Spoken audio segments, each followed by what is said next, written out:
The dawn of the new year 1945 came slowly. The snowstorm raged fiercely, delaying the awakening of the new day.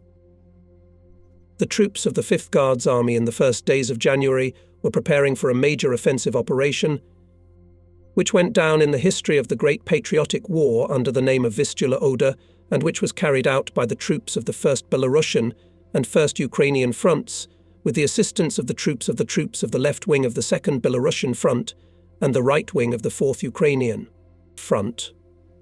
Huge forces of the Red Army were concentrated on the 500-kilometer front. Only in two fronts, the 1st Belarusian Marshal Zhukov and the 1st Ukrainian Marshal I.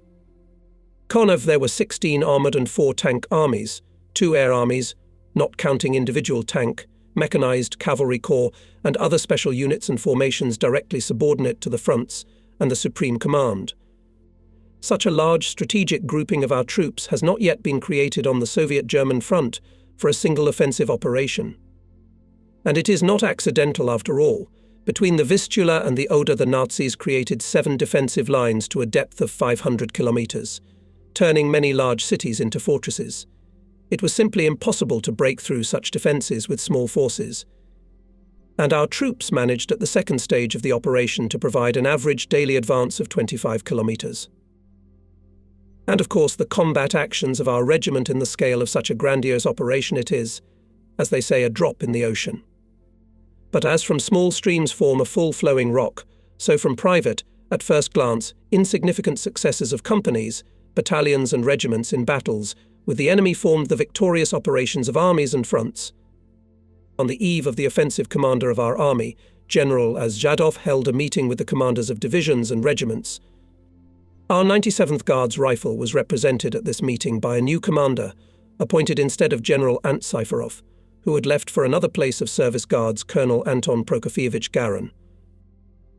In the middle of the large room, where we entered, stood a massive box with sand, on which in the appropriate scale depicted the terrain of the area of the upcoming combat operations of the army, with the most important landmark cities and towns, railroads and highways, forests and forests. From corner to corner through the entire box, looping, ran a blue ribbon of the Oder, which we had to force. When the commanders reported on the readiness of formations and units for the upcoming offensive, Zhadov listened attentively, only occasionally clarifying individual details. Having made a few remarks to the speakers, he set each compound tasked to break through the enemy defences. After some silence, looking closely at those present, the commander concluded, "Artillery will have to work hard for themselves and for aviation, because according to the prediction of forecasters, the weather will not fly." Late in the evening of January 10th, I received a call from Guards Colonel A.P. Garin and ordered to take the regiment to the line of Mokra, Zhiznia by 9.00 on January 11th. There was no time left, and I ordered Major Takmovsev to send staff officers to the battalions and immediately begin to prepare the march. The matter was complicated by the fact that we did not have enough transportation to bring up all the ammunition at once, and even the presence of several trophy vehicles did not solve this problem. I involuntarily remembered the hard times of the 41st and 42nd years, when the regiment often had only 30 to 40 rounds of ammunition for each soldier, 1 to 2 grenades and 10 to 15 mines and shells for each mortar and gun barrel. At that time, all this could be carried on one's back. Now our industry uninterruptedly provided the front with everything necessary, and only one full ammunition regiment weighed dozens of tons. Having consulted with the division command, I allowed my deputy on the home front, Guards Major I. Goncharov, and the head of the regiment's artillery, Guards Captain N.N.Ko, to attract 30 to 35 submarines of Polish peasants from nearby villages for the transportation of all the ammunition. The villagers willingly agreed to help us. There were even more volunteers than it was required. And a large transport with ammunition accompanied by a platoon of machine gunners followed our regiments moving deep into Germany up to the city of Karlsruhe, from where the Polish citizens returned home, taking with them letters of thanks from the command of the regiment. The 32nd Guards Rifle Corps operated in the main direction of the army. Our division was in the second echelon and had the task to develop the success of the offensive in the direction of Pinchuva. Artillery preparation began on January 12th at 8, and lasted almost 2 hours. The density of artillery per kilometre of the front was in the strip of the 5th Guards Army 183 barrels, and although low clouds prevented the aviation to support the offensive from the air, the onslaught of the Soviet soldiers was powerful and unstoppable. Forward units by 10-point, 00 broke through the first line of enemy trenches. Battalions of the regiment moved in the direction of Strozels, Kuhari. In Dezislowice our column was joined by units of the 232nd Guards Artillery Regiment. The offensive developed so rapidly that the regiment could hardly keep up with the first echelon of the division, and in the first 24 hours we did not have to join the battle. At 20.30 we camped for the night in some folvarka. The ground was mixed with snow. The first large group of prisoners appeared on the road leading to our rear. All dirty, frightened, some without overcoats, in some robes, jackets. Convoys forced them to keep out of the way to give way to the cars. Far ahead here and there flashed the glow of fires. This fascists, retreating, burned Polish villages. The second night after the general offensive the regiment met in 10 kilometers from the river Nida. Forward units of the 5th Guards Army, breaking the resistance of the enemy, by this time occupied the town of Pingcho, forced Nida and continued to develop the offensive on Częstochowa. It was sunny, frosty weather when the regiment's units halted in a pine forest near the village of Kopernia, not far from the river. Blue smoke from small fires rose above the glades. A regimental engineer of the Guards, Captain Emir Koshatarov, with a special group of sappers, was sent by me to scout the crossing of the Nida. About an hour later he returned and reported that only people could pass through the ice, and that the ice would not withstand vehicles, guns both regimental and attached 232nd Guards Regiment. "What do you suggest?" I asked. "It is necessary to make a log deck for the equipment, Comrade Lieutenant Colonel." In a few hours sappers made 2 log tracks on the Nida ice, and we crossed to the western bank without much trouble. Behind the river left by the enemy's strongly fortified line of defence, well-made trenches are lined with planks. Dugouts are furnished even with some comfort. Apparently Hitlerites hoped to stay here all winter. And now all this was abandoned hastily. At the bottom of the trenches there were helmets, machine guns, rifles, shovels in the dugouts, even telephones were not cut out of the line. On the way began to meet surviving Polish villages. The guardsmen looked closely at the farms and localities. Around oppressive poverty, shabby wooden houses. From the headquarters of the division received a message that some scattered groups of the defeated enemy divisions lost contact with their units and remained in the rear of the Soviet troops, resisting in some places. One such group was found in the area of the regiment's halt in the woods south of the village of Melcho. Early in the morning I sent the 2nd Rifle Battalion and a company of machine gunners to comb the forest. A firefight ensued. Guards surrounded the desperately resisting fascists. The fight was hot, but fleeting. The survived 27 enemy soldiers and officers surrendered. Back in 1944, we got used to the fact that almost every day the orders of the Supreme Commander-in-Chief on the liberation of Soviet cities were transmitted by radio and published in newspapers before the regular reports of the Sovinform Bureau on the state of affairs at the fronts. And in the fall, the names of Romanian, Bulgarian and Polish cities also appeared in the reports and orders. In 1945, perhaps not a day passed that Moscow did not salute the valiant troops of some front, liberating more and more new settlements, and more often sounded the names of cities and towns with unusual for Russian endings Berg, Kru, Lau.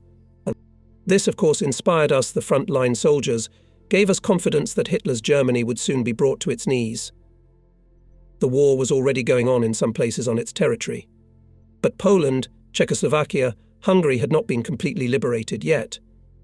On January 17th, our neighbours on the right troops of the 1st Belarusian Front, together with the 1st Army of the Polish Army, liberated Warsaw. It was the first liberated capital of a foreign country occupied by the Nazis back in 1939. And I and my fellow soldiers took this news with joy. After all, our regiment was one of the first to enter the territory of Poland and fought heavy battles on the Sandomir bridgehead. And on January 18th, together with other parts of the division, we broke into the city of Częstochowa. On January 20th, we learned that the Red Army troops crossed the border of Germany and invaded Lower Silesia with large forces. At last, what we were striving for was accomplished. We would beat the enemy on his territory. And our regiment crossed the German border the next day. In the handwritten regimental journal, this significant event was described by the commander of the 76 mm battery gun, our regimental chronicler, Guards Staff Sergeant G. F.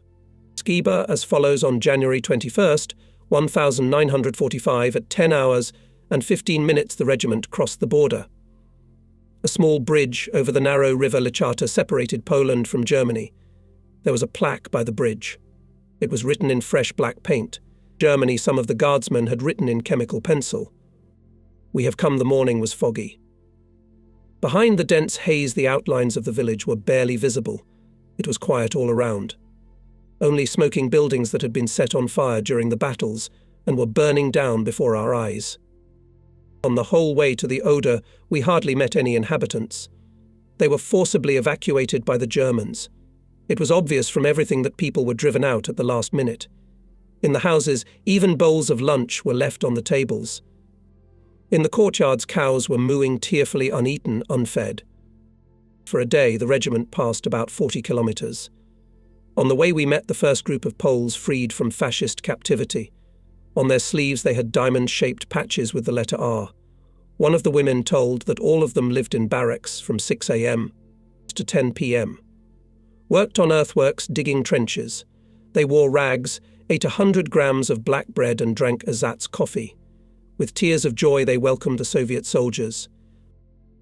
The last stronghold, which was still held by the Nazis before the Oder, was the city of Karlsruhe. Apparently, it was simply bypassed by the first echelon of the division in order not to slow down the pace of the offensive. On the radio guards, Colonel Garin ordered me to speed up the movement and seize this settlement with a move. But it failed. Fighting for Karlsruhe lasted almost a day, and the Germans were knocked out of it only by the end of January 22nd. The soldiers and commanders of the 3rd Rifle Battalion were especially distinguished there, who in the night battle cleared from the Nazis almost a third of the city. It was not easy for us to break through the deeply echeloned enemy defences. Only on the 10th day of the offensive the advanced units of the Corps reached the Oder on the front of Ohlau Brig. Our regiment, as part of the division, reached this boundary in a day by the end of January 22nd. We began to immediately prepare for forcing the water barrier.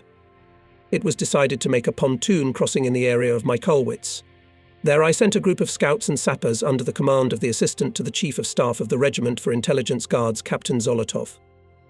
The group included Scouts Guards, Petty Officer Preidel, Privates Fomin, Basov and others, sappers, Senior Sergeant Samfarov, Privates Dratsiuk and Shumak. At dawn they approached the Oder. Following Zolotov's group, the 3rd Rifle Battalion stealthily approached the river. The ice on the river was crushed by explosions. On the water there was a squelch, therefore the crossing was fraught with considerable difficulties, especially since the width of the river in this section exceeded 400 meters. Sappers and gunners dragged to the place of crossing everything that was able to hold on the water: logs, boards, doors, gates. When the fighters began to cross, it was already dawn, and the enemy opened mortar and machine gun fire. High columns of water and ice were rising in the air. At 7:30 on January 26th, began to force the Oder units of the 3rd Rifle Battalion. Company under the command of A. Prolipko resolutely led the battle for the expansion of the bridgehead, cut into the depth of the enemy defence, making a daring raid on the enemy rear. Guardsmen managed to capture and deliver to the headquarters 23 Hitlerite prisoners. At 12:00 on January 26th, Oder was crossed by rifle battalions, a company of machine gunners of Captain Koryatko, artillery of the regiment, and the 1st Division of the 232nd Artillery Regiment attached to us. Infantrymen crossed the river on boats, manoeuvring between the ice under enemy fire. Artillerymen loaded guns on rafts. The first combat task that was to fulfill us on the bridgehead was the capture of the railway station Linden. Since the offensive area of the regiment was small, I decided to build its combat order in 2 echelons. In the first was the 2nd Rifle Battalion of Guards Major Steblevsky, in the second the 3rd Rifle Battalion, which at that time was commanded by the Deputy Commander of the Guards, Major Kuzmichov. In reserve, I had the 7th Company of the 3rd Battalion and a company of machine gunners. After a short artillery preparation, 2nd Battalion went forward, but was stopped in front of the railroad bed strong artillery and mortar and rifle and machine gun fire. I had to report this failure to the commander and ask him to repeat the artillery preparation. At 16:00 it resumed. This time the batteries worked to the glory. In 2 hours, when dusk began to fade, Steblevsky reported to me that the Nazis were knocked out of Linden Station, and the battalion made its way to the railroad embankment. First, with his rifle platoon guards, Lieutenant G. A. Vassin broke into the station and ensured the advance of the whole company and other units of the regiment.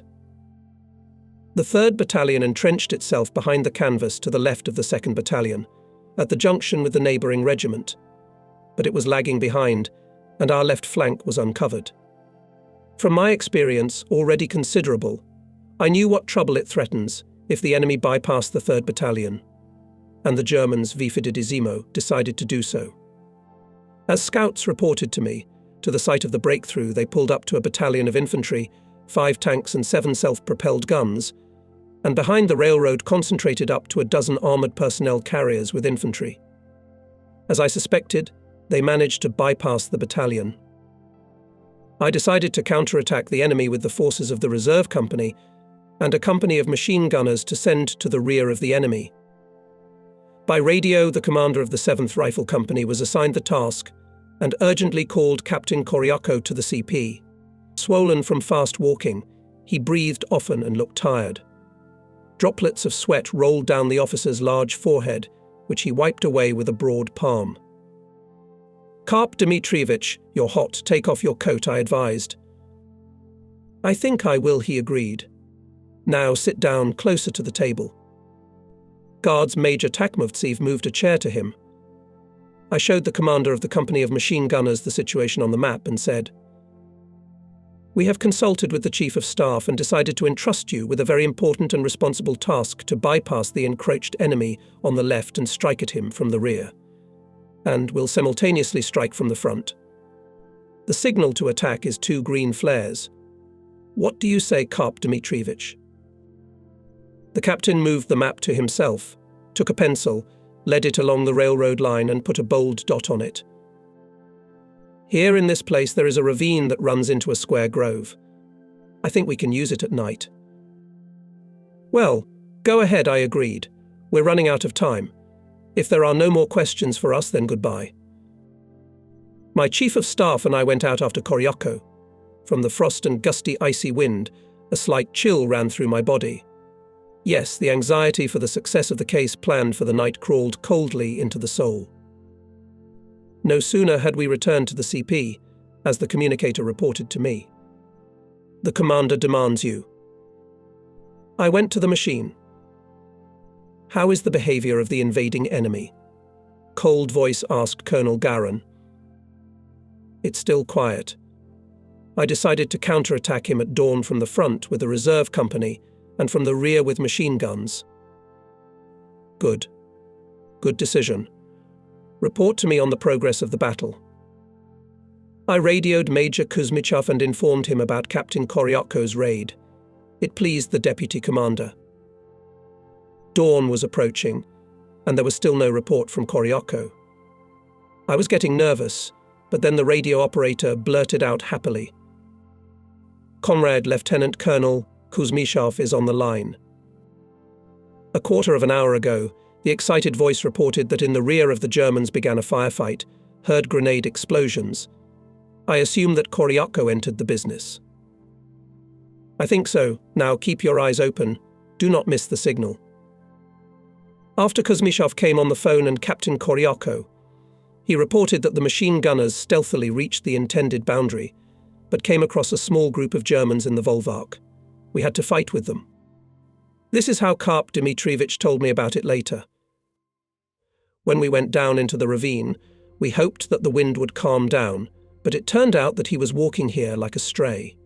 We were moving fast. At the approach to the attack line, all the soldiers were falling down from fatigue, but there was no time to rest. Soon it would be dawn.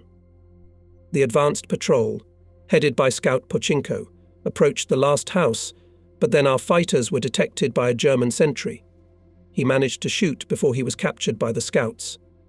Fascists began to jump out of the houses, some in their underwear. We opened fire, killed all of them. How many I didn't count. The first gave 2 green rockets and led my men to attack the German position, which was only 200 meters away. Our sudden blow from the rear caused confusion among the Nazis. And here and the 7th Company attacked the enemy from the front. Hitlerites soon came to their senses, began to fight back with fire, but it was too late. Part of them escaped. The left flank company of the 3rd Battalion took part in the counterattack against the invading enemy. In this battle, the commander of the mortar calculation of the Guards, Senior Sergeant V. Afanasyev, acted perfectly. 20-year-old Komsomol member, a native of Vologda, was of medium height, with a curly blonde hair, a savvy, cheerful guy. His calculation aptly smashed the enemy. Afanasyev was awarded the Order of Glory, First Class. I contacted the division commander, reported the situation. When I finished the report, Anton Prokofievich asked, "What do you intend to do now?" "I will continue the offensive." "Good, go ahead." And on Captain Koryatko formalized the submission to the title of Hero of the Soviet Union. More than once I have already mentioned the commander of the company of machine gunners, Guards Captain Karp Dmitrievich Koryatko. This brave officer had a difficult fate. Before the war, he graduated from the Agricultural College, worked as a land surveyor in the Collective Farm and MTS, then was drafted into the army, served on the border with Romania, studied at the regimental school. At 4 a.m.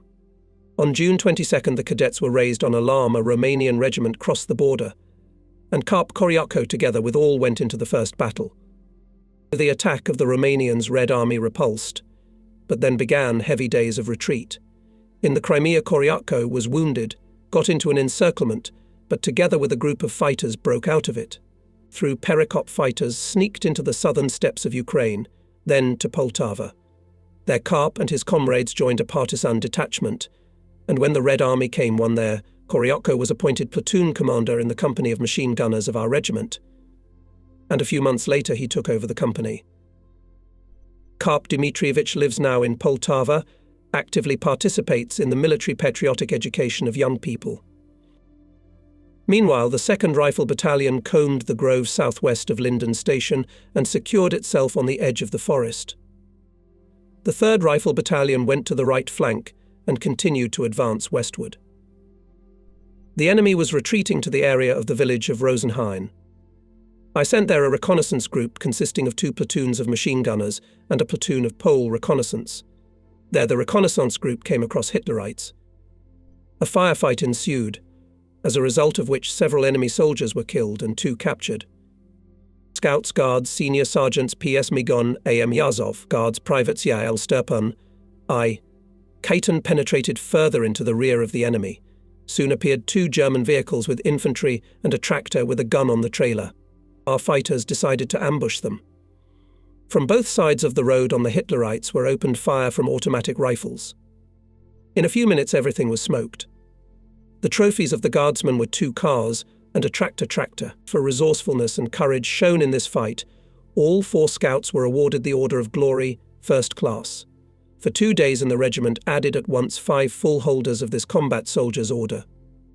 Very rich in events front biography of the commander of the scouting squad, Guards Staff Sergeant Peter Semenovich Migon, a former collective farmer from the Khabarovsk region, where only he did not fight, starting from 41st.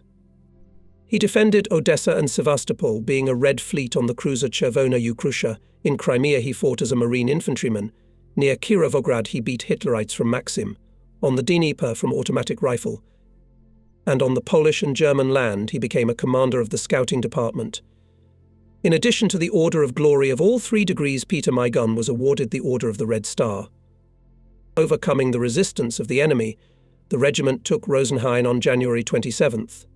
The Germans could not accept the loss of this settlement, and in the evening of the same day 2 battalions of infantry supported by 25 tanks went into counterattack. The situation was serious, and if not for the accurate fire of artillerymen and mortars, the the regiment would have had a hard time. Artillery officers K.S. Kudov I. K. Koroshin, I. M. Lazarov showed high fire skill. The soldiers of the 2nd Battery of the 232nd Artillery Regiment, commanded by Guards Senior Lieutenant I. P. Frolov, hit 6 tanks. For the second time, mortars of 120 mm Battery of Guards Captain M.Y. Lishman distinguished themselves. Sergeants I. P. Netribo, A. V. Akinshin, N.I. Tikhonov, P. Kapustin, V.S. Shveyev, P.F. Rekin bravely crushed the fascists from their mortars. Targeted, massive artillery and mortar fire played its role. The Nazi counterattack was smothered. On the radio, I ordered the Commander II Steblevsky to raise the battalion in the attack.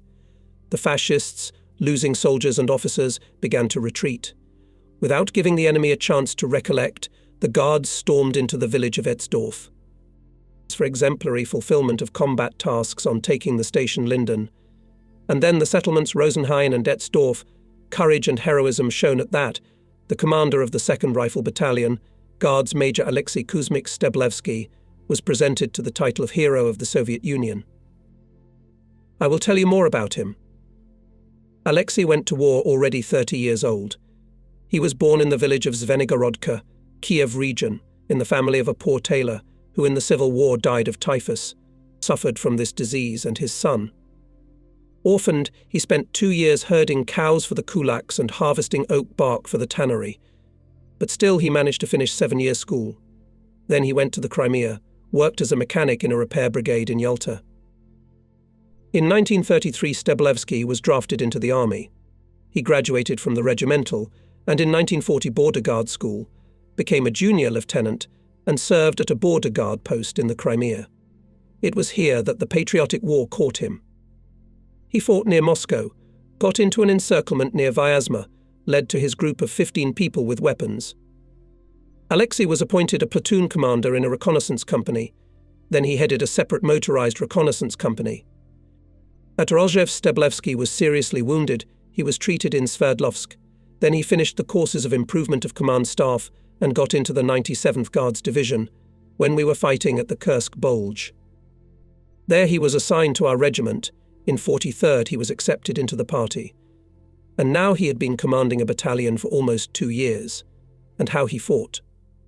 On the western bank of the Oder bravely fought and Gun Commander Guards Staff Sergeant Ivan Ivanovich Marinik, awarded by that time the Order of Patriotic War II degree and Glory I degree. For 3 days of fighting he and his squad destroyed 5 enemy tanks, 1 self-propelled vehicle, 2 machine guns, personally took 2 Hitlerites prisoner. For these feats he, as well as the commander of the company of machine gunners K.D. Koryatko and Combat 2A K.K. Steblevsky, was presented to the title of Hero of the Soviet Union. Ivan Ivanovich Marinik was a native of Kazakhstan. Since childhood he learned hard peasant labor, then, when the family moved to Karaganda, began to work at the factory. The guy was drafted into the army in July 1941, but it so happened that only 2 years later he got to the front, to our regiment. And immediately he distinguished himself in the battles at the Kursk Bulge as a gunner. Then, at the end of the war, he became a member of the party.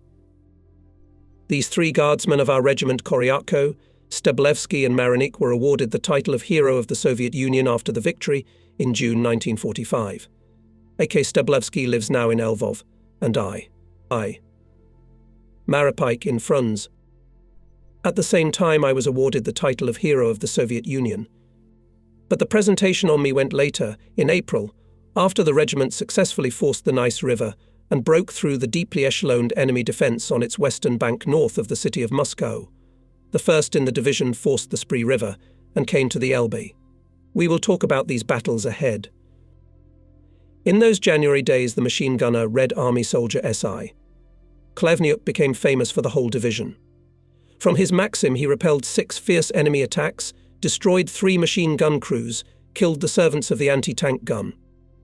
The political department of the division issued a leaflet about the feat of courageous machine gunner. In the battle for Etzdorf bravely fought as a partisan of the 4th Rifle Company, Guards Lieutenant K. I. Moiseev. His platoon was one of the first to break into the village. The communist went ahead, dragging the fighters behind him. Not once Moiseev had to lie down behind the machine gun to engage in hand-to-hand combat. The order of Lenin was marked by the feet of the company party leader. With great enthusiasm, all of us in these days took the news that the troops of the Second Belarusian Front came to the Baltic Sea coast and cut off East Prussia from the central regions of Germany. And not just cut off, but completed the encirclement of a large group of Hitler's troops in this citadel of militarism. In order to consolidate the successes achieved, the division commander in the morning of January 28th introduced the 292nd Guards Rifle Regiment into the battle from the second echelon. The division had to seize the railroad stations and the towns of Ohlau, Wels, Mansdorf. During the offensive battles in Germany, the Soviet troops more and more often began to make detour maneuvers to go to the rear of the enemy, and has already told about the night raid into the rear of the enemy under the station Linden Company of Automatic Riflemen Guards Captain Koryotko. A day later he distinguished himself again, having bypassed with his company a group of Hitlerites from the rear and attacked it. The strike of the machine gunners on the enemy was so unexpected and overwhelming that the survivors of 65 German soldiers laid down their arms and surrendered. It happened near the concentration camp Gunsdorf, and our soldiers freed from captivity several hundred prisoners, Russians, Ukrainians, Poles, Frenchmen. That day I decided to visit the 2nd Battalion. I found combat at the NP. He reported the 4th Company is advancing in the direction of Peltschutz, the 5th and 6th Companies on Wusterbreeze. The enemy put up stubborn resistance, responding with heavy rifle and machine gun and mortar fire. We had to put into action the 3rd Rifle Battalion, which was in the 2nd echelon. But even he had a hard time. With the support of a dozen tanks, the Germans counterattacked the units in the flank. Then the commander, Guards Major V.I. Chaika, ordered his deputy, Guards Major as Kuzmichov, to stop first of all infantry. And this was accomplished by the forces of mortars under the command of Guards Lieutenant V.I. Kutuzov. Kutuzov, the company commander of the battalion. The fire of mortars was so effective and destructive that because of heavy losses the enemy forces could not break through to our rear, and the tanks, left without infantry, withdrew. 5 times more the enemy tried to counterattack the battalion, but all without success. For this battle, Guards Lieutenant Kutuzov was awarded the Order of the Red Star, and the commanders of mortar units Guards Staff Sergeants V. Afanasyev and S. P. Trofimov, Guards Senior Sergeants. P. Trofimov, Guards Sergeant M. Mukhametsyanov the Order of Glory, First Class. Guards Major as Kuzmichov was awarded the Order of Alexander Nevsky. By the end of the day on January 29th, the enemy was knocked out of Wusterbreeze. My observation post moved to Peltschutz and the CP in Gisdorf. At the same time, other units of the 97th Guards and the 32nd Corps took possession of Ohlau, Kressenheim, Bulhow. On January 30th, regrouped in the regiment's combat order, and we began the offensive in the direction of Rumsan. On the same day, the settlements of Rumsan, Kunert were cleared of the enemy. Behind the Oder, the locals began to meet more and more often. They hung white flags made of sheets and pillowcases on their houses, begging for mercy. I looked at the faces of the Germans, all pale and haggard. They seemed to evoke pity, but not anger. I know that the soldiers at the parking lots in villages and towns feed starving old men, women and children. Well, it is natural. Humanism of Soviet soldiers is well known. In the next issue of our regimental handwritten journal appeared a note written by Guards Staff Sergeant G. Skiba. I think that it will be interesting for the readers to know about the facts stated in it. In one village, about 25 kilometers from Breslau, when the column of the regiment was pulling into the main street, an elderly woman with a girl of about 12 years old hurried to the soldiers. The German woman shouted something, beckoning to the guards. The fighters surrounded her. The woman held 2 portraits in frames under glass. Skiba and his comrades immediately recognized who was in the pictures: Karl Liebknecht and Rosa Luxemburg. The girl held in her hand a small, faded photograph of Ernst Thälmann. From the woman's confused story, the soldiers, with the help of our interpreter, realized that her husband was a member of the underground German Communist Party and that she had kept the portraits as a shrine throughout the war. If the Nazis had gotten wind of this, she and her daughter would have been exterminated long ago. The woman showed a white star carved from bone, on which were depicted a sickle and hammer, said that it was the only memory of her husband, tortured by the Nazis in a concentration camp before the war. On January 31st, by order of the division commander, the regiment stopped further advance, consolidated on the line of Shimilai, Kunert, Rumsan, and went on the defence. I especially remember the battle at the approach to the village of Kunert. Here the Germans desperately resisted. I gave the order to the commander of the 1st Rifle Company, Guards Captain A. Prelipko, to take the village that the Germans desperately resisted. Prelipko to take the village by all means. The hot battle lasted several hours. We had to put into action the artillery battery of Captain M. Raikunov and mortar platoon of Lieutenant I. Smirnov. With their fire support, infantrymen broke into Kunert and strengthened in it. Hitlerites tried to repel the village. It was located on a dominating height above the terrain, and in 300 meters from it, there was a railway station. That's why the fascists made 12 attacks on positions of our company, and all were repulsed. In these battles distinguished themselves and the communicators of our regiment radio platoon commander Lieutenant I. Gorobets, Junior Sergeant N.G. Sychev, Red Army T. I. Galchenko, AF Kovtun. More and more often our guardsmen had to fight hard in populated areas. Indispensable in such cases were light 40 Kapiatki anti-tank guns, which successfully suppressed enemy firing points located in basements, house windows, attics. In the battles for Heinersdorf, the gun of the battery's Commissar of the Guards Senior Sergeant Pukliakov was attached to a rifle company commanded by Officer Baranov. When the soldiers of the group of guards Petty Officer Preidler discovered 3 enemy fire points from the attic of a 2-story house, they accurately marked their location with rockets. Using this target designation, Puklakov's team destroyed all 3 firing points with accurate fire. On February 2nd, in all units held talks about the 2-year anniversary of the victorious conclusion of the Battle of Stalingrad, in which our regiment participated. And I thought with bitterness that less and less there are fewer and less in the regiment veterans who have passed the harsh school of the great battle on the banks of the Volga. During the last battles we liberated many Soviet girls and young men, and even teenagers, forcibly taken by Hitlerites to Germany. Talking with them, fighters learned the bitter truth about fascist captivity. 12-year-old Alyosha from Zhytomyr region told. My father was a partisan. He was killed by a German. My mother was also killed. My sister was hanged. My grandmother was burned in her house. I was brought here in a barred wagon. I come from the Kiev region. Tatiana Mashovets, wiping away her tears, told the soldiers surrounding her. I lived above the Dnieper, where Taras Shevchenko lived. I don't know if my mother is alive. How many tears I cried for her. She trustingly put the tattered notebook in the hands of Guards Staff Sergeant G. Skiba. He, with great difficulty, made out the poems written in Ukrainian, apparently, furtively and hastily. They were excited and sincere, coming from the heart bitter and sad, with a longing for the unforgettable Batkivshchina. And at the very end of the notebook there was written during imprisonment in Germany in the town of Ogdiev, in the Camp Mespir. October 1944. T. Mashovek. February 3rd.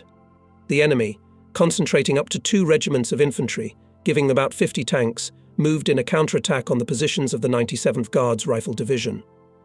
The thinned fighting order of our regiment was attacked by a battalion of infantry supported by tanks. There was a fierce battle, as a result of which Hitlerites managed to squeeze the 3rd Rifle Battalion and return the village of Shimilai. At 19.30, I received a report about it. I had to think how to repel the German village. I knew that the division commander for the withdrawal of the battalion, though forced, will not pat the head. Guards Major Chaika reported to me that the losses in the battalion are relatively small, but people are exhausted and ammunition is tight. I consulted with Vasily Vasilyevich Takmovtsev and Ivan Efimovich Poltorek. The Chief of Staff suggested to immediately counterattack Hitlerites in Shimilai by the forces of the 2nd Rifle Battalion being in the 2nd echelon and regimental reserve a company of machine gunners. While the Germans have not strengthened in the village, we will strike, Yuri Andreevich, he argued. The deputy commander was of a different opinion. He believed that the battle in the darkness will not bring us success, only people lost, caught in the fire of the Germans, who have probably already managed to create in the stone buildings machine gun points. In my opinion, it is necessary to conduct reconnaissance at night, said Poltorak, and at dawn to attack the enemy, preliminarily suppressing his fire points. It seemed to me that there is no reason to postpone the battle until morning. The Germans can really overnight greatly strengthen the defence of Chimilai, and to throw all available forces of the second echelon and reserve in a counterattack is hardly advisable. Anything can happen in battle. If the Nazis manage to squeeze our 3rd Battalion, then where is the guarantee that they will not be able to do it on the site of the battalion of the neighbouring regiment? I outlined these arguments to Takhmovtsev and Poltorak and offered them this option.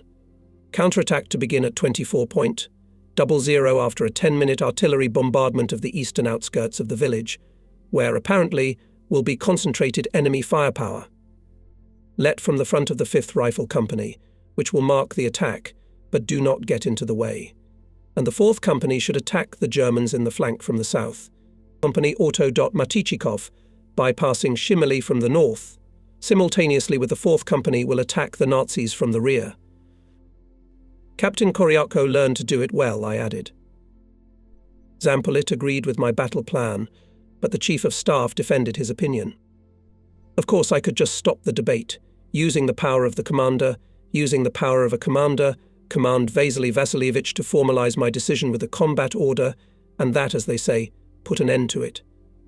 But I realized that in such a case in the soul of my battle companion and closest assistant would remain resentment. Therefore I once again justified my arguments, and going to meet the Chief of Staff, moved the beginning of the counterattack 2 hours earlier at 22:00. I will not describe this night battle. I will only say that by 23:00 the enemy was knocked out of Chimilai. On the streets of the village the Germans left many dead soldiers and officers. 2 prisoners were captured. The 2nd Battalion took up the defence along the western edge. We could assume that the enemy will not accept the failure and will again try to attack our fighting order. Our assumptions were confirmed. By evening the enemy moved to the positions of the 2nd Battalion up to 300 infantry, which was supported by fire artillery, mortars and 6 self-propelled guns. But the counterattack was repulsed. And in total that evening and on the night of February 5th, the soldiers of the battalion and the company of automatic riflemen thrown to help him repelled 8 enemy strikes. At one moment of the battle the machine gunners met with the Nazis hand to hand. A young fighter, Guards Private V. Mikitin, who had already distinguished himself in battles and was awarded the Order of Glory of the II degree, fought with several Hitlerites who were attacking him. Suddenly he noticed that the platoon commander, Guards Senior Lieutenant A.G. of Stratov, was wounded, and 5 Nazis were running towards him. Without hesitation, the fighter rushed to the rescue of his commander. Mikitin arrived in time. One German was already a few steps away from Evstratov. With the butt of the automatic rifle our fighter knocked down the fascist, but he fell with him. This saved him at that moment. A machine gun line passed over Nikitin's head. The guardsmen continued to fight with 4 other Hitlerites. When comrades arrived, they found Nikitin dead next to the wounded officer saved by him, and near found 5 enemy corpses. A leaflet issued in the regiment told about the feat of Guards Private V. Mikitin. But even in the afternoon the enemy did not calm down. Combat 2 Steblevsky reported to me by phone that the Hitlerites, with the strength of up to a battalion with the support of 15 self-propelled guns, broke through at the junction of his battalion and the battalion of the neighbouring 292nd Guards Rifle Regiment, holding the defence to the right. Captain Radchenko's battery is fighting in the semicircle, Steblevsky said in conclusion. Hold on, combat. I will help with artillery fire, and Chaika will come to the rescue. Before I could say this, as the connection was interrupted whether the line was broken, or Steblevsky moved away from the machine. Takhmovtsev stood next to me and heard everything. His wide, thick, dark eyebrows moved to the bridge of his nose. There is a smell of trouble, he said anxiously. Vasily Vasilievich, give me the map. Chief of Staff unfolded the map and marked with a pencil the place of the German breakthrough. Allow me, Yuri Andreevich sneaked to Stablevsky. We'll decide with him on the spot what to do next. All right. Take a squad of machine gunners, a radio operator, and hurry up. And I'll set a task for Chaika. Takmovtsev left the control room, and at that time the communicator reported to me that at the apparatus combat 3. I picked up the phone, explained the situation to the major and ordered him to attack the enemy broke through in the flank. Take into account, I said to Chaika, your blow should be unexpected for the Germans. You will be supported by mortars Shakin and Kutuzov. And at this time batteries of Captain Radchenko repelled 2 attacks of Hitlerites and did not let themselves be surrounded. Having regrouped, the fascists attacked the battery for the 3rd time. The positions of artillerymen were shelled by self-propelled guns of Germans. They continued to fight back, but people became less and less. On one of the guns, the commander of the firing platoon, Guards Lieutenant Mikhail Vlasov, acted as a loader. He managed to hit a self-propelled gun, but was also hit by a shell splinter. The battery commander saw 3 enemy self-propelled guns rushing towards the gun from which Vlasov was firing. But the gun was silent. The captain, without thinking, rushed to it. His face was stung by splashes of frozen earth, and he ran as hard as he could. Not far away, the burst of an enemy shell made him throw himself to the ground, but he immediately jumped up and made a last throw. Grabbing a shell from the box and loading the cannon, he, still out of breath, shouted imperiously to the gunner. Farafonov hit the front caterpillar. Guards Private Gyanin. Farafonov fired 2 shells in a row and unwound the track of the self-propelled gun. The gunner of the other gun, Guard Sergeant Avetisian, shot down another self-propelled gun. But our 2 guns were also out of action. The artillerymen, heated up by the fierce battle, did not notice how Captain Radchenko was killed by shrapnel. We buried Iosif Davidovich Radchenko with all military honours on the southwestern outskirts of Olo.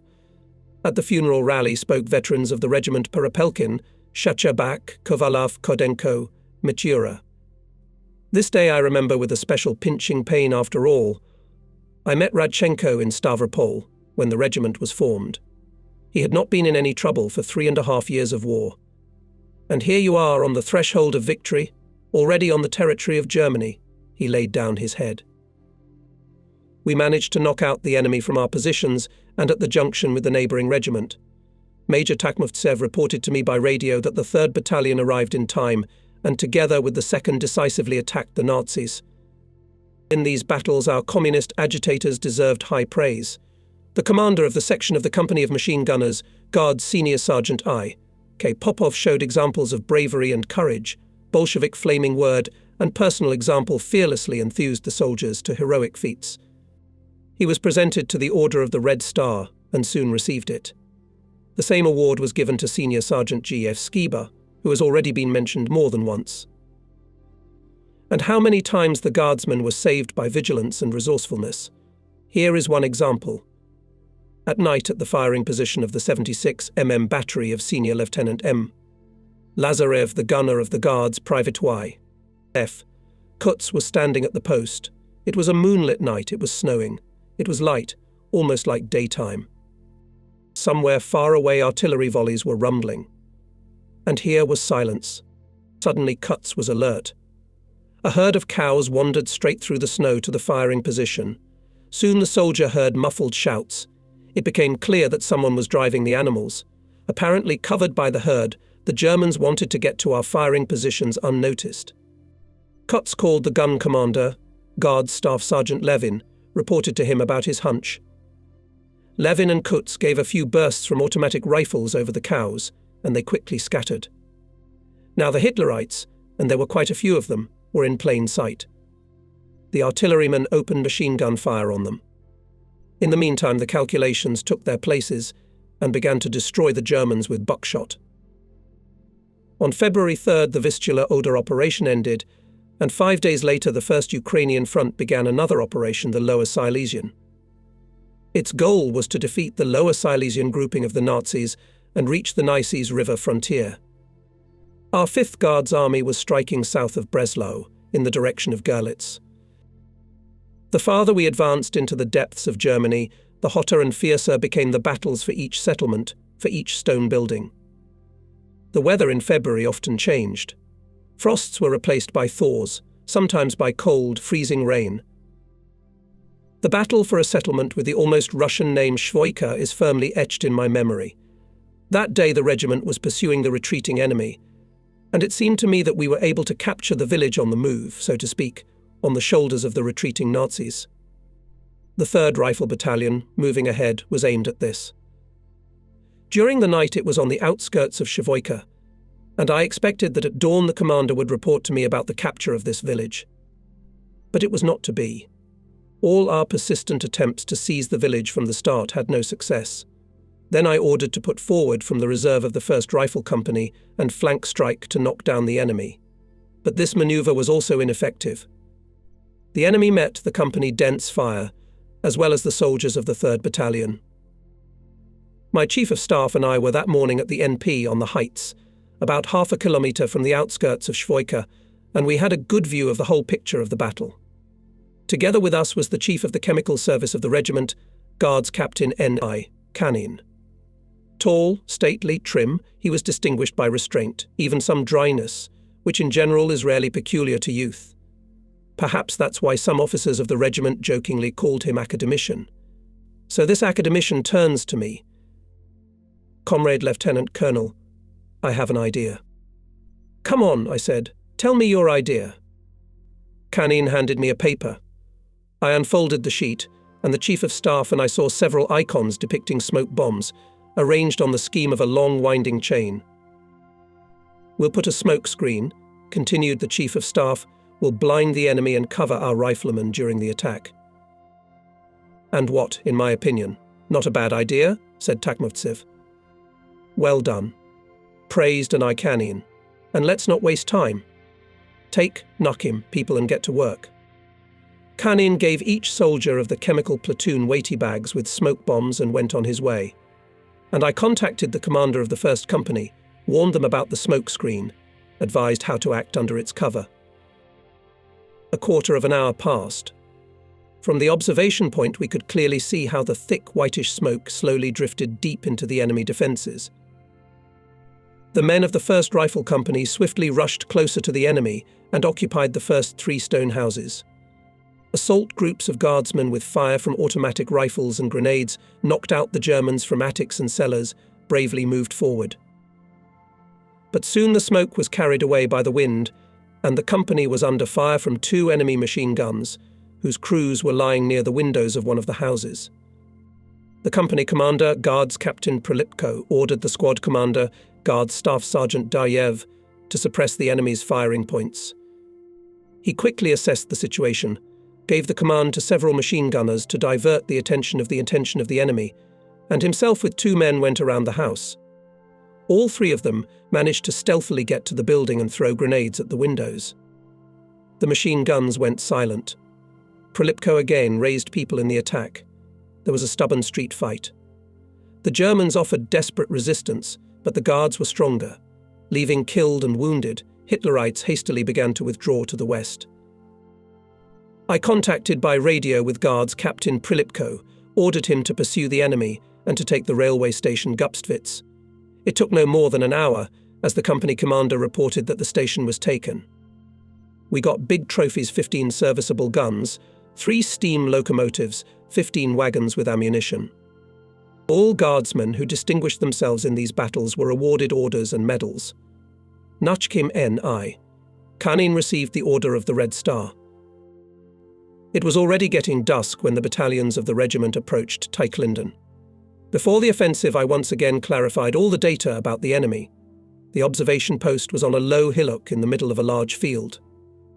It was cold. It was raining continuously. Water seeped into the headquarters dugout. At night, the 2nd Battalion of Major Steblevsky began the battle for Teichlinden. The Germans resisted stubbornly, but by dawn it was all over the village, was completely in our hands. In this night battle courageously acted machine gunners. Guards Sergeant I.K. Matroy volunteered to eliminate a Hitlerite firing point, which hindered the advance of the infantry. Unnoticed, he reached the house deftly threw several grenades into the window opening from where the enemy machine gunner was firing. Taking advantage of the night darkness, a group of machine gunners, led by Guards Sergeant I.G.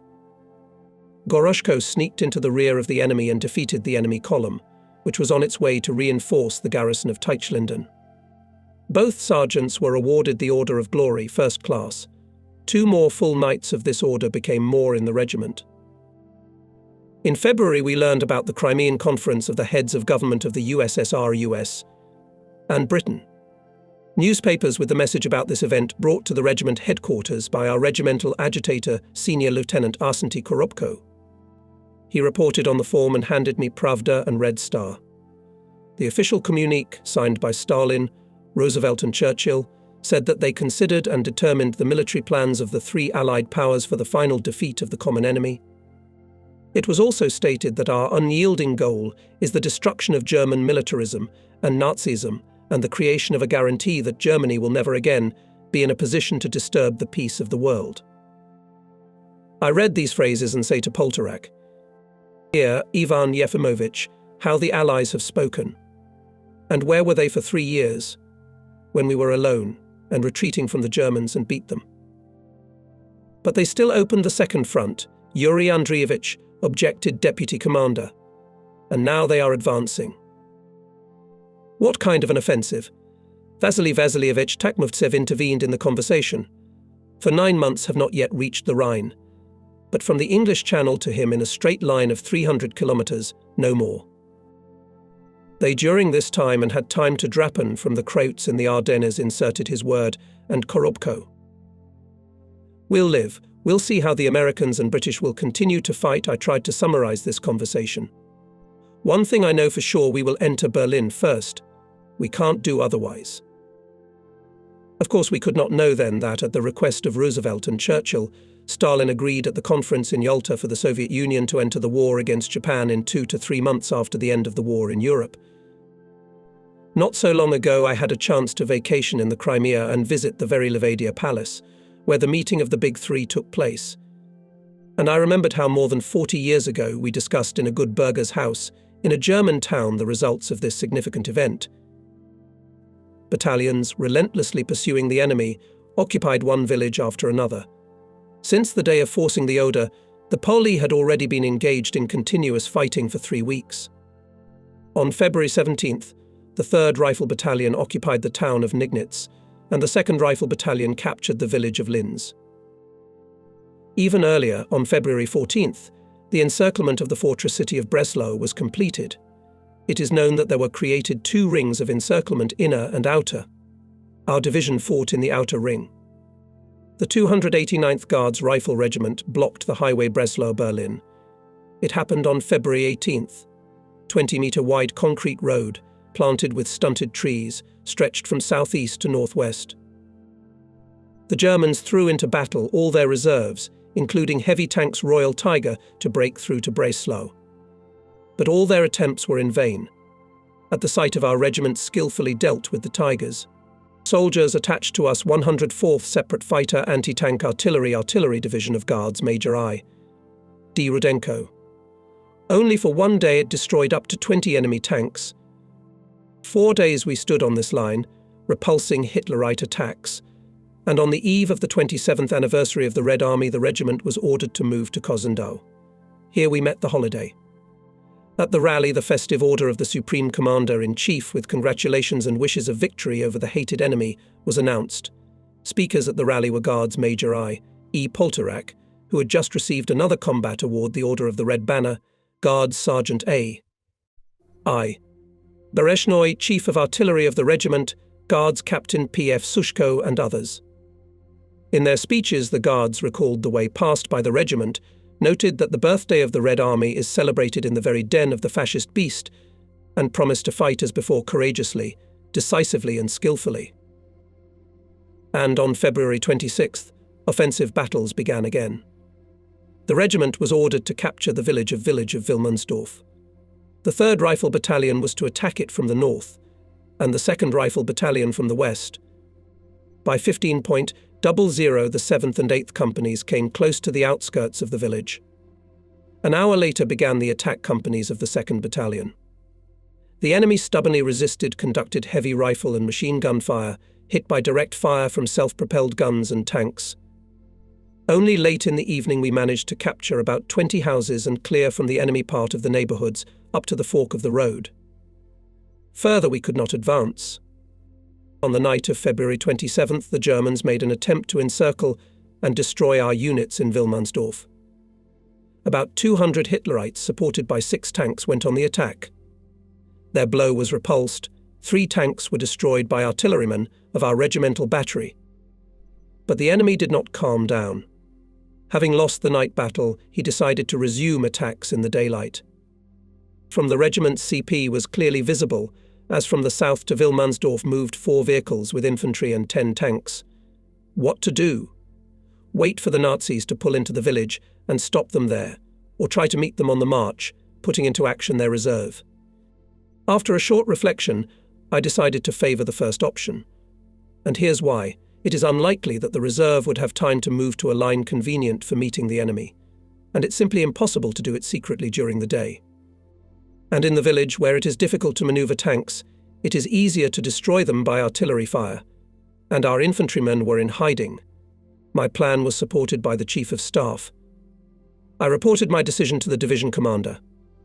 From him, too, I got the okay. About the course of the battle. I will only say that this sortie also ended miserably for the enemy. He lost several dozen men killed and wounded and half of the tanks, and 2 of the 5 were hit by trophy Faust patrons. And here I have to make a small digression. During the battles on the Sandomir bridgehead, we got this trophy weapon in our hands. Then the Chief of Artillery Armament Nikolai Mikhailovich Kodenko and art technician Rostislav Alexievich Bazhanov came to me and proposed to use this new weapon, a reactive grenade, to fight against German tanks and self-propelled guns. Well, I said to these officers, it's worthwhile. Teach yourselves and teach people how to handle the Fausts. But no emergencies. For several days Kodenko and Bazhanov, together with gunners and artillerymen A.M. Zezhenshevich, P.M. Kravtsov, S.I. Strebkov, M.S. Skarupa, I.P. Tadovak and N.G. Krivoshev, hiding behind the armour of the hit Ferdinands, got acquainted with the device of Faust patrons, learned to use them. And some time passed, and in each company there were fighters who had mastered well the trophy weapons that burned through the armour. Under the guidance of Kodenko and Bazhanov, guardsmen from combat units learned how to use it during training firings, using as a target the Nazi tanks that had been hit. I decided to supply sets of these grenades in the first place to all assault groups created for street fighting, and not only for shooting at tanks. Faust patrons were also suitable for penetrating the walls of buildings. This decision was approved by the division command. On March 4th, the regiment concentrated in the area of Elin. I was ordered to occupy a defensive area up to 10 kilometers wide. The regiment by that time had a large shortage of men and firepower, and therefore it was very difficult to keep the defence at such a length. I reported to Cole. P. Garan that the regiment will be able to provide a density of fire per linear metre only about 1 bullet per minute. The commander replied that he would take this into account and would help with fire at the right moment. I had nothing left to do but to lay on the engineering improvement of the defence site. Dug trenches, passages, built dugouts, equipped for rest dugouts. The whole personnel of special units and regiment's rear were involved in the works. Fortunately, a few days passed relatively quietly, except for the fact that the enemy conducted rare rifle and machine gun fire. March 8th was also quiet. This gave our female fighters an opportunity to celebrate their holiday. The commander of the medical platoon, Maria Kukharskaya, about whom I have already told in detail, came to the regimental headquarters and invited me, the deputy commander, the chief of staff and several other officers to the medical station dugout. All the girls, both medics and communicators who were not on duty, were gathered there. There were also a few female doctors from the division medical unit. We warmly congratulated our battle friends on the holiday, wished them a speedy return to their homes after our victory over the hated enemy. Then, after a festive tea, for which the chief of the department had allocated a fair share of trophy chocolate, there was an impromptu concert. This is where the danger, which I had been avoiding all the years of the war, beckoned me. After the girls sang Zemlyanka, Katyusha, Blue Shawl, and we sang along as best we could, the doctor of the regiment's medical company stood up and began to read Konstantin Simonov's famous poem, Wait for Me. She did it in such a way, with such a genuine feeling that I involuntarily admired this beautiful girl, and for some reason she was looking at me while reading the poem, or maybe I thought so. I knew this nice doctor who had arrived from Leningrad for more than a year. Her name was Klava Zakharova. I greeted her at meetings, smiled, joked. I liked her. And she must have sensed it. And then the captain of the medical service burned my heart. I realized that I love her and no other woman I do not need. It ended up that not a month later, as Klavdia Nikolaevna Zakharova became my wife. Looking ahead, I will say that we lived happily with her for more than 10 years, until her death. She left me 3 daughters, and now my grandchildren have grown up. And if I talked about love at the front, I will continue this topic. In our regiment, several happy couples found each other. The first, if the reader remembers, were the commander of the sanitary platoon, Guards Petty Officer Maria Kukharskaya, and the deputy commander of the machine gun company, Guards Senior Lieutenant Nikolai Smirnov. In April 1944, after forcing the Dniester River near Tashlik, the regiment received a very young Nina Malikina, who was enlisted as a senior paramedic of the sanitary company. The brave girl not once distinguished herself during the most brutal battles, carrying the wounded under enemy fire, organizing their sending to the medical unit. For courage and bravery, she was awarded the Order of the Red Star. Assistant Chief of Staff of the regiment, Guards Captain Nikolai Levunets, fell in love with this brave, responsive, very pretty girl. She responded in the same way.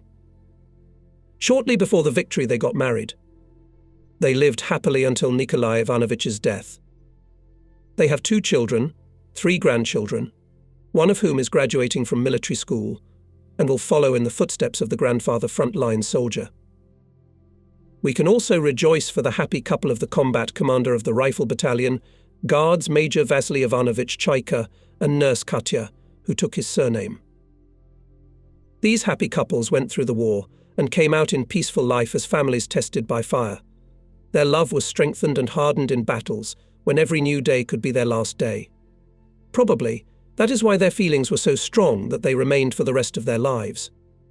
Love and war, strangely enough, turned out to be quite compatible.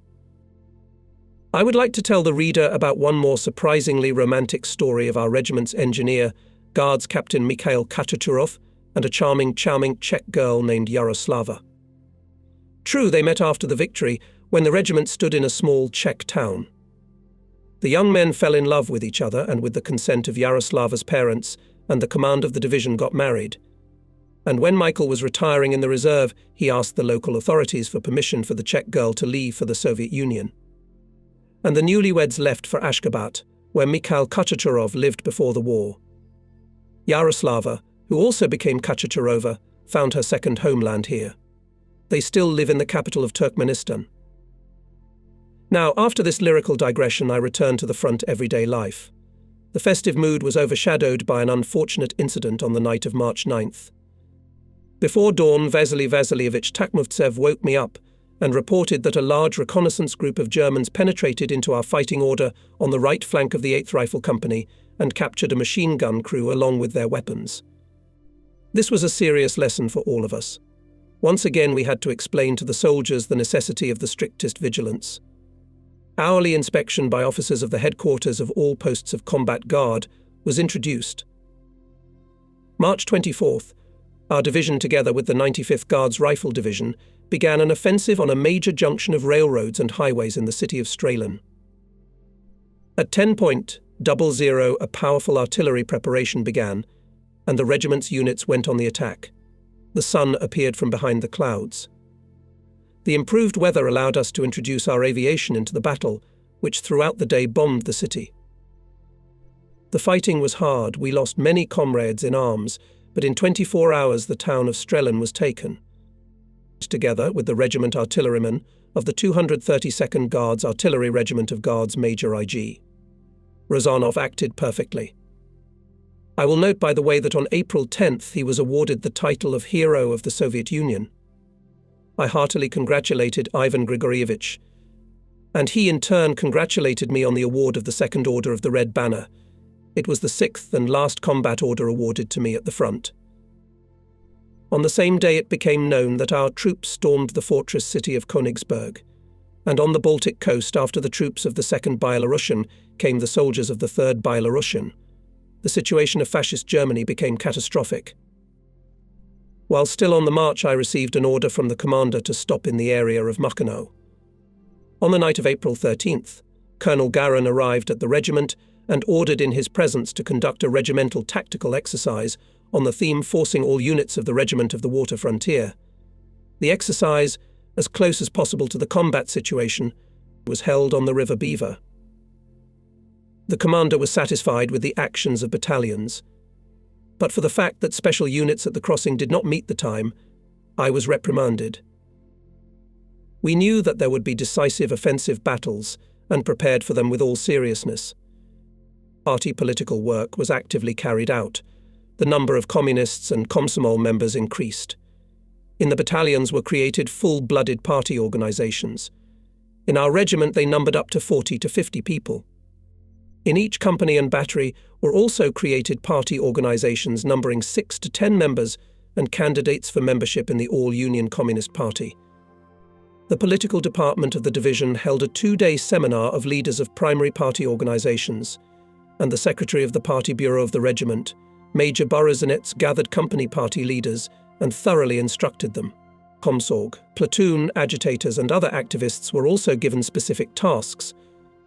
April 16th began the Berlin Offensive Operation, the final strategic operation of the Great Patriotic War. It was carried out by the forces of the 1st and 2nd Belarusian fronts, the 1st Ukrainian front, the 1st and 2nd armies of the Polish army. We, the ordinary participants of this gigantic battle, which ended 23 days later with unconditional surrender of Germany, were not aware of the idea of the whole operation, nor of its grandiose scope. It was after the war, when I studied at the Frunz Military Academy, I learned what force was concentrated on the Berlin direction: 2.5 million soldiers, about 42,000 guns and mortars, more than 6,250 tanks and SAO, 7,500 combat aircraft. So among this armada, our rifle regiment occupied some, maybe, hundredths of a percent, but is everything on the front measured by percentages, and human lives, and the blood and pain of the wounded and maimed. The 5th Guards Army was advancing in the first echelon in the direction of the main blow of the front in order to reach the Elbe near Torgau, to separate the southern, Dresden, grouping of the enemy from the northern, Berlin, and thus to create conditions for the destruction of these groups separately. And our corps was in the first echelon. It was defined a strip of breakthrough of the enemy defense width of only 2 kilometers, that's for 2 divisions. This is what density of troops could provide the Soviet command during this final operation. To put it bluntly, this has never happened in the war. But the task was complicated by the fact that the offensive had to begin with forcing the Neisse River, and with this difficult task, after the most powerful artillery and aviation preparation, the divisions of the first echelon coped. We crossed the river by built crossings, by assault bridges, and in some places by pre-explored fords. A thick smoke screen was placed over the riverbed, covering the troops from enemy observation. The regiment concentrated in the forest northeast of Kebeln. Here I received the order to engage and occupy the height of 136.3. We managed to fulfill this combat task. The height was taken on the move. However, in one day we had to repel 16 enemy counterattacks. I had never seen such a thing during all the years of war. Hitlerites were climbing and climbing on the height, not counting with losses. But we stood our ground and moved on. The regiment broke through the deeply echeloned enemy defense north of the town of Moscow. Developing success, we took more than 30 settlements, including powerful enemy defense nodes Joltendorf, Fakochenberg and Ubigu. During the offensive in the area east of Malkwitz, our column encountered a retreating group of Germans who fired on us. In the fight that ensued, part of the Nazis were destroyed, 20 were taken prisoner, and the rest fled indiscriminately. Our trophies: 3 machine guns, 30 rifles and more than 20 Faust patrons. By 13:00 on April 17th, the regiment reached the Spree River in the area north of Spreewitz. True, in doing so, we had to beat the Germans out of the settlement Halbendorf. The commander of the rifle squad, Guards Senior Sergeant V.D. Volkov, was the first to break into the village, threw grenades at the basement of the house where the machine gun crew was sheltering, and thus ensured the successful development of the attack of his company. For this feat, he was awarded the Order of Glory, First Class. The battle was hot. Ammunition of cartridges and grenades were used up quickly. We had to equip a cart with ammunition. It was headed by the commander of the supply platoon of the 3rd Battalion, Communist Guards Petty Officer Ibrahim Kurbanov. And when the cart pulled into the settlement, it was suddenly attacked by Hitlerites who came from nowhere. The petty officer was not confused. He and 5 travelling soldiers opened fire with automatic rifles, threw grenades at the Nazis. Under the cover of artillery fire began the construction of the crossing over the Spree. Together with the regimental sappers worked and the men of the sapper battalion of the division. In the area of the crossing, the enemy was firing artillery, but the engineering work was not interrupted for an hour, and the crossing was built in due time. The night of April 19th came. Under cover of darkness, we had to force the river. In the headquarters of the regiment, located in a dilapidated folwark, the order of overcoming the water obstacle was clarified. When about an hour was left before the forcing began, Guards Major Takmovtsev came into my room. "Everything is ready, Yuri Andreevich," he reported. "Unit commanders are instructed. Pontooners in place. Signals clarified." "Good, Vasily Vasilievich. Is it quiet on the West Bank?" So far the Germans have been quiet. On the Oder and Neisse was also all quiet, until we did not start the crossing, entered into conversation Deputy Regimental Commander I. Poltorak, and then remember how tight we had until we did not get a foothold on the bridgehead. "I have no doubt that even here, on the Spree, the Germans will resist desperately," I agreed. "After all, Berlin stands on this river." At 2:00, as it was stipulated by the order, the 1st Battalion of the regiment began to move on 2 pontoon bridges. The night was dark, the clouds covered the stars, and the Germans discovered our fighters when the advanced assault groups had already come almost close to the water's edge.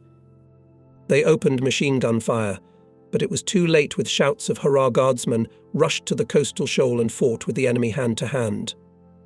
From the command and observation post of the regiment, equipped on the eastern shore, on a hill near the crossing, were visible only the strokes of tracer bullets and bursts of mines and shells. Soon Vasily Ivanovich Chaika reported by radio that the Germans were knocked out of the 1st and 2nd trenches, and at this time on the left bank rushed other units of the regiment, attached to us tanks and artillery. Contrary to our fears, the enemy this time offered less stubborn resistance than when forcing the Oder and Neisse. Whether it was because the Soviet soldiers were fighting in these days in the suburbs of Berlin and the near collapse of the Reich became quite obvious for the German command, or whether the Nazis had little strength on this section of the front. In any case, by dawn the whole regiment was already on the western bank of the Spree and continued to expand the bridgehead. And the next day, together with other parts of the division, we stormed the city of Senftenberg. At its capture we got rich trophies, many warehouses, including 3 warehouses with clothing, 8 railroad echelons, 6 locomotives, many cars and motorcycles. However, the enemy did not rest. His artillery fired indiscriminately at the city.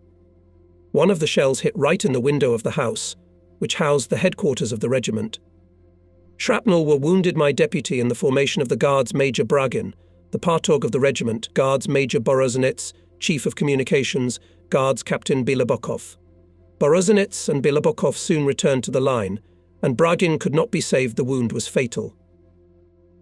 In the morning of April 22nd, the 97th Guards Rifle Division, together with other corps units, began a new offensive in the direction of Durban, Torgau, Augsburg. On this day, all units held meetings dedicated to the 75th anniversary of Lenin's birth. My deputy commander and I wanted to organize on this occasion a regimental rally with the Guards battle banner, so that in front of the portrait of Ilyich embroidered on it, the soldiers could express their thoughts and feelings and honor his memory. But the combat situation did not allow this. The regiment had to go to the shore of the Elbe near Torgau by the end of the day on April 24th to meet the American troops. This was the task assigned to me by the division commander, and we moved forward forced march. At 16 hours, the Chief of Staff reported that the Elbe 30 kilometers. It is clear that we will not be able to get there on foot before nightfall. What to do? And what if we let the advanced detachment on trophy trucks? We have 5 of them, about 100 people in them will enter, suggested Major Takmovtsev. I agree. Here you will lead this detachment, Vasily Vasilievich, I told him. Make up a combat calculation, and take an artillery battery on the Mektiaga just in case. 2 hours later, Chief of Staff informed me by radio that the detachment came to the Elbe at Torgau, but our allies on the west bank of the river did not appear. At 22.30 I reported to the division commander that the regiment arrived in the specified area. Americans something delayed, Comrade Colonel, I added, on the left bank of the Elbe, not a light, quiet all around. The regiment rest, ordered the commander. The morning is wiser in the evening. But I didn't have to rest for a long time. At the beginning of the 3rd I was called to the phone. In 2 hours raised the regiment, Normenko came the familiar voice of Colonel Garan. Received a new task. We are here to replace the division Rusakov, and we go to Dresden. The route of the regiment will indicate the division headquarters in an hour. It was a pity, of course, that we did not manage to meet the Americans after all. Our regiment was the first in the division to reach the Elbe. But what can you do? An order is an order. And at dawn we were on the march again. And the first to meet with the reconnaissance group of the 69th Infantry Division of the U.S. Army were the soldiers of the 173rd Guards Rifle Regiment of the 58th Guards Rifle Division of the 34th Guards Corps of our Army. It happened in the middle of the day on April 25th. 2 days later, the order of the Supreme Commander-in-Chief, No. 346 was transmitted by radio, which said the troops of the 1st Ukrainian Front and the Anglo-American troops allied to us, by blows from the east and west, split the front of the German troops, and on April 25th at 13:30 minutes joined in the centre of Germany, near the city of Torgau. Thus the German troops in northern Germany, cut off from the German troops in the southern parts of Germany. In honour of this historic event, Moscow saluted with 24 artillery salvos from 324 guns. The soldiers of the 289th Guards Rifle Regiment, with good reason, could consider that this salute in the capital of our motherland had a direct and immediate relation to them. Looking ahead, I will inform you that we had a meeting with representatives of the American troops a little later in Dresden, and I will tell you more about it. As well as about another meeting with veterans of the U.S. Army, held on the shore of the Elbe 40 years after the victory, in April 1985. On April 25th, the troops of the 1st Belarusian Front, having cut all the routes from Berlin to the west, joined northwest of Potsdam with the troops of the 1st Ukrainian Front, and completed the complete encirclement of the capital of the Reich, which was living out its last days. In the battles in the Berlin direction, the soldiers of our regiment destroyed 22 enemy tanks, 12 self-propelled guns, 40 vehicles with ammunition, 20 guns and up to 3 000 Hitler's soldiers and officers. As trophies were captured 7 guns, 20 vehicles, 15 machine guns, 70 rifles, 12 warehouses with military equipment, 500 railroad cars. At the end of April, the enemy concentrated a large group of its troops north of Dresden to strike at the left flank of the 5th Guards Army. To repel it, and was transferred together with other divisions of the Corps, our 97th Guards. Here against the 32nd Guards Rifle Corps acted 2 German divisions, the 20th Infantry Division and SS Division Hermann Göring. These were the hardest battles for all our units, including the 289th Guards Rifle Regiment. In them again played an important role regimental mortars. The 120 mm mortar gunner, Guards Junior Sergeant A.V. Akinshin, was firing accurately. He accounted for several destroyed enemy machine guns, 2 transporters, during repulsion of the German counterattack near the villages of Biberbach and Kunzdorf. He destroyed up to a platoon of enemy infantry and 1 armoured personnel carrier. Together, with Akinshin bravely fought his comrades mortar guards Sergeants M. Mukhomedzyanov and SP, Trofimov, P. Trofimov. Only in one battle they destroyed 2 enemy firing points, 4 machine guns, 2 vehicles. All 3 added to the list of soldiers of the regiment who became full cavaliers of the Order of Glory. In the regiment, during the war years, they became 16 soldiers and sergeants, more than in all other parts of the division combined. And our troops were already fighting in Berlin, and Hitler's command, of course, realized that the war, so successfully started by them, is about to end in total collapse for Germany. And yet the Germans continued to fight fiercely. And retreating, the enemy left in the rear of the plough special groups to attack our units. As a rule, these groups hid in the forests. We had to allocate units to comb through the forests. Thus, in one of them, the guards found 3 groups of Germans of 20 to 25 people who did not want to surrender and shot back. After a short battle, they captured more than 24 Faust patrons, 70 hand grenades, 1 machine gun, several automatic rifles and 1 sniper rifle. Near the village of Kruppensdorf, the 7th Rifle Company was unexpectedly fired upon by a group of German infantrymen hiding in the woods, numbering up to 40 men. The unit engaged and almost completely destroyed the Nazis, and the survivors withdrew into the forest. We all expected that we would meet the holiday of May 1st in a relatively calm atmosphere after all. The victory was within reach. But no, on this day our regiment faced a heavy test. The day before, we knocked out Hitlerites from the village of Kunnersdorf and took the defence on its western outskirts. The night passed quietly, and in the morning the enemy, with the support of 16 tanks and self-propelled guns, began an attack on the village. The first frontal attacks of Hitlerites were repulsed. Then they changed tactics. They decided to hit our positions from the flanks. On the left flank they threw up to a battalion of infantry and 7 tanks, and on the right flank they concentrated another battalion and 5 tanks. The situation was becoming extremely tense, and I ordered the 3rd Rifle Battalion to withdraw to the highway road Kverser-Schonfeld. The 7th and 8th Companies moved back to the specified boundary. But the 9th Rifle Company and the 3rd Battery of the 232nd Guards Artillery Regiment were surrounded. The Germans managed to cut off all their escape routes.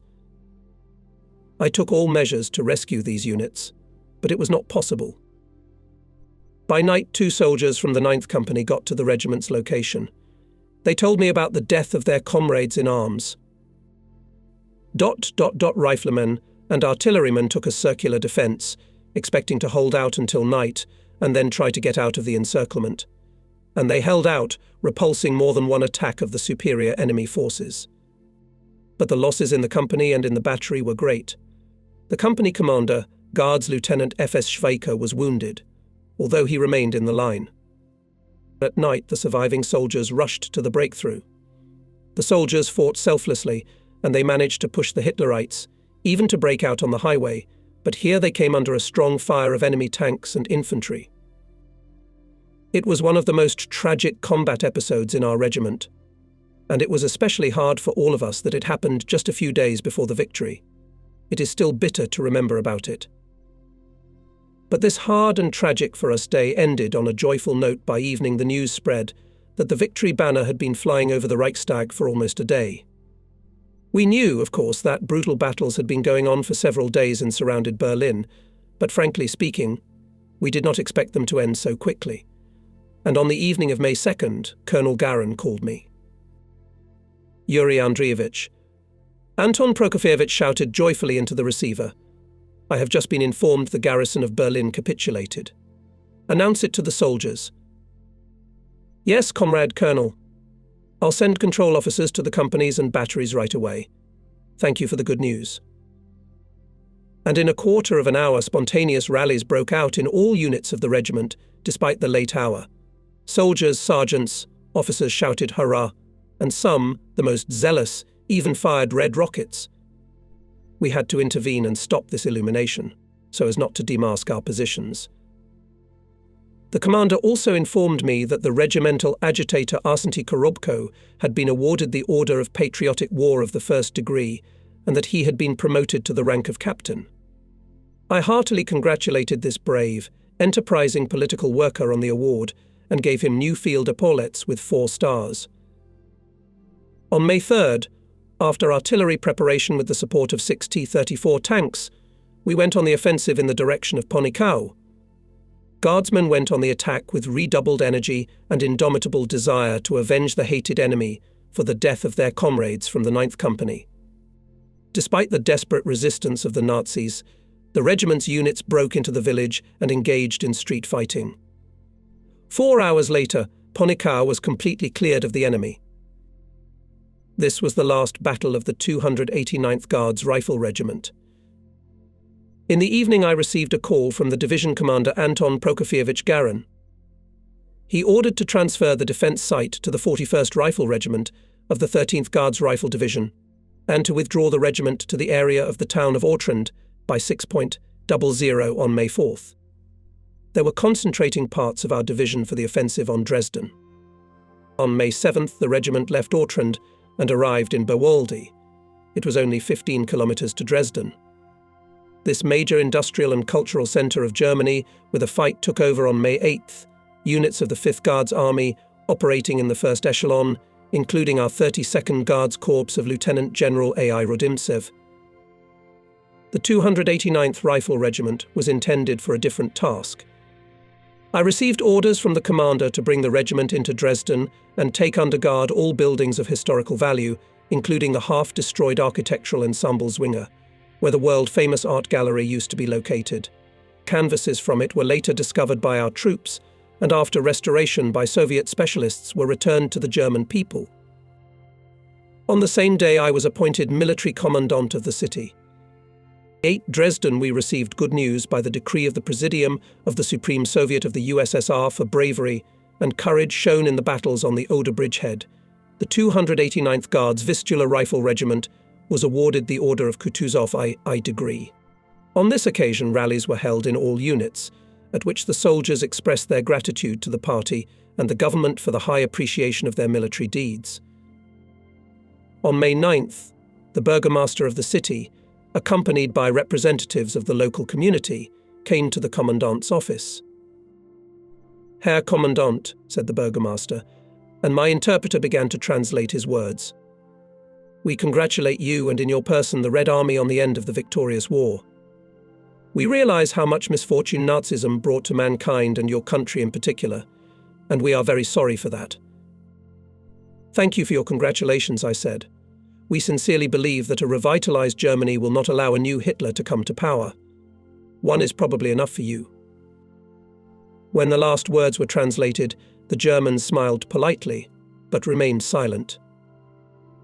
And on the streets of Dresden, or rather, on the ruins of the streets, something unimaginable reigned on that memorable victory day. Our soldiers were firing automatic rifles, machine guns and rifles, launching rockets into the sky red, white, green, dancing to a harmonica or a trophy accordion. And when they got drunk, they treated the Germans with vodka and shared with them simple soldiers' food. And the next day in the morning I was warned by phone from the Corps headquarters that by 16 o'clock in Dresden on armoured vehicles and armoured personnel carriers will arrive one of the advanced mobile detachments of the 1st American Army, consisting of 30 to 35 people, headed by a major. The purpose of the meeting to clarify the demarcation line between our and American troops in the Dresden area. The detachment arrived around noon. Official matters were quickly resolved, and I invited the American soldiers to a friendly holiday dinner. It took place, in official language, in a warm, friendly atmosphere. And I say that without any pretension. It was like that. Yes, then we, Soviet and American soldiers, together rejoiced in the victory over fascism, and it seemed that our combat friendship would continue to grow stronger. However, as is well known, immediately after the end of World War II, the Cold War began against the Soviet Union. And as it turns out now, it began in the course of the Hot War. There are plenty of facts on this subject, and readers are well aware of them. I would like to cite only 2 of them, which I learned recently from Nikolai Yakovlev's book Marshal Zhukov, published in 1986. More than 40 years after the victory from declassified documents in the United States, it became known that since the spring of 1945, American military aviation conducted aerial surveys of vast areas in Europe, including those where the Soviet troops stood. These reconnaissance operations under the code names Casey Jones and Grounder Hogg were carried out under the leadership of General Donovan, head of the Department of Strategic Services, and General Seibert, Chief of Intelligence, under the Commander-in-Chief of the Allied Forces in Europe D. Eisenhower. Seibert smugly reported on the results operations were successful and provide us with the conduct of future campaigns in Europe. On Donovan's orders, his agents in May 1945 crossed the demarcation line in Germany and buried behind it 20 to 30 miles apart many radio transmitters that could be used by Western agents if necessary. A group of American and British generals visited Berlin after the signing of the German Surrender Act. She visited the units of the Soviet troops, was received by Zhukov. Among the guests of the Marshal was the U.S. Army General J. Patton. He wrote then to his wife, Berlin upset me. We destroyed a good race and are going to replace it with Mongolian savages. And in his diary this soldier wrote, I am not too interested in reaching an understanding with the Russians, except to see how much lead and iron it takes to beat them. Yes, apparently, for the American imperialists and their hawks, even then the Soviet Union was already an evil empire.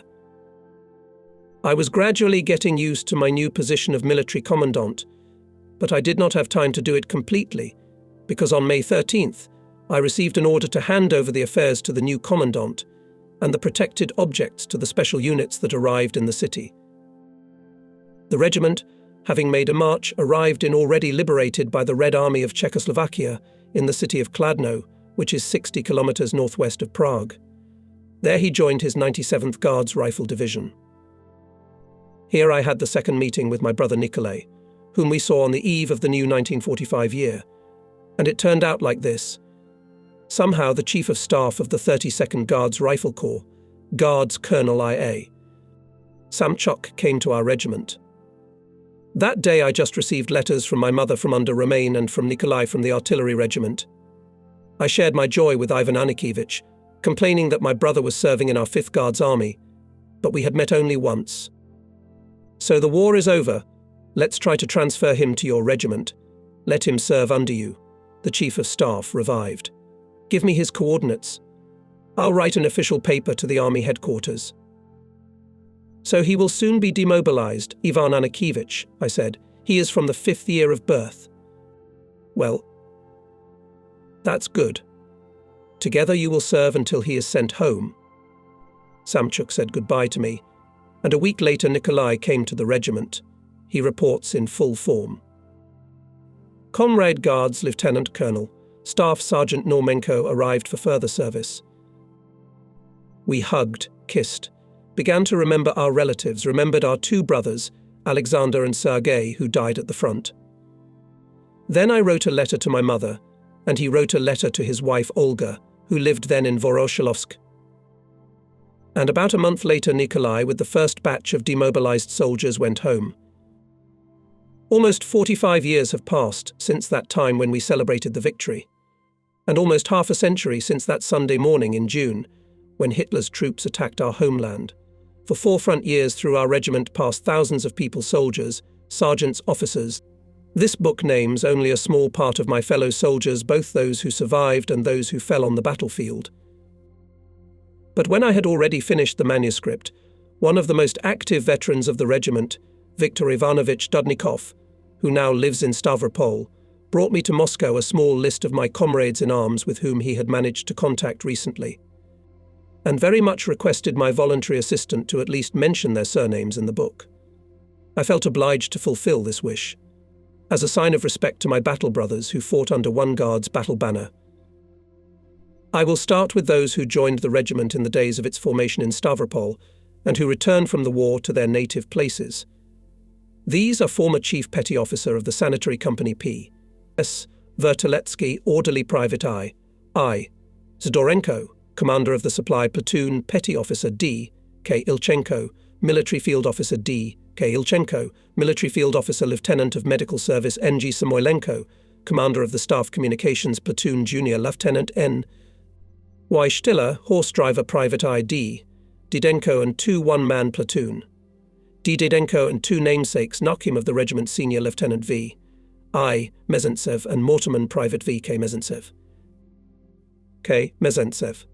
In Leningrad lives former petty officer of the mortar company R.V. Belov. In the Kirovograd region rifleman Private F.Y. Kirpita. In Sochi petty officer of the company of machine gunners B. Y. Ponomarev. In Karaganda communicator Private A.S. Tabakov. In Kirovograd region rifleman Private S. Tabakov. In the Rivne region scout Private S.V. Smerkolov. In Chernigov region deputy company commander Lieutenant G. F. Redko. In Volgograd region mortarman Private I. Sterlikov. In Khmelnytsky battalion Commissar G.V. Marashak. In Tambov political officer A.F. Makarov. I am sure that apart from the veterans mentioned here, maybe dozens of former soldiers and commanders of the 279th Guards Rifle Regiment live in different places of the country. But, unfortunately, I know nothing about them.